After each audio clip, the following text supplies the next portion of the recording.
Les rangées de perles toutes blanches qui ornent ses reins sous un béco immaculé et que les femmes d'aujourd'hui dédaignent en ignorant qu'elles abandonnent ainsi une bonne dose de leur sel.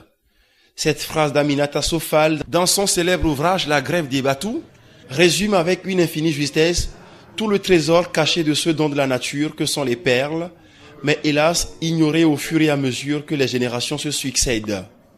Fort heureusement, il y a encore sous le soleil africain quelques âmes qui ont été élevées dans des berceaux autour desquels l'histoire de cette gemme se raconte.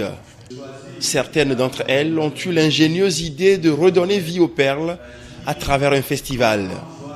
C'est ainsi que jeudi, sur les magnifiques hauteurs de Palimé, l'association Imagine Perles a hissé l'étendard de la première édition du Festival international de perles, Festif 2017, avec des objectifs clairs. De plus en plus, la valeur traditionnelle des perles est en train de se perdre. Vous savez, les perles ne sont pas seulement des objets de parure, des objets de décoration, elles ont une histoire. C'est cette histoire que nous voulons faire remonter à travers le temps.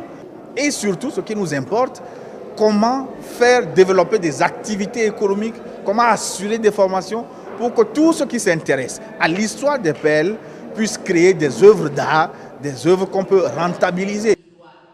Événement biennal, Festif se veut un cadre d'expression du génie créateur des artisans dans le domaine des perles. Plusieurs activités sont prévues à cet effet. Durant les 3 jours, nous ouvrirons une sorte de foire, un bar, où il y aura des expositions, des œuvres, des perles, les différentes créations que nous allons sélectionner à travers différents concours. Nous ferons des conférences débats également pour enseigner l'histoire des perles.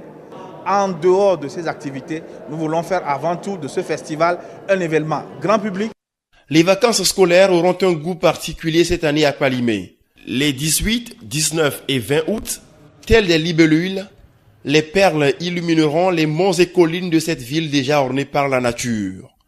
Un pan du patrimoine culturel togolais sera mis en lumière à travers des créations aussi riches que diversifiées sur cette pierre précieuse qui jadis mettait en valeur toute la grâce de nos mères.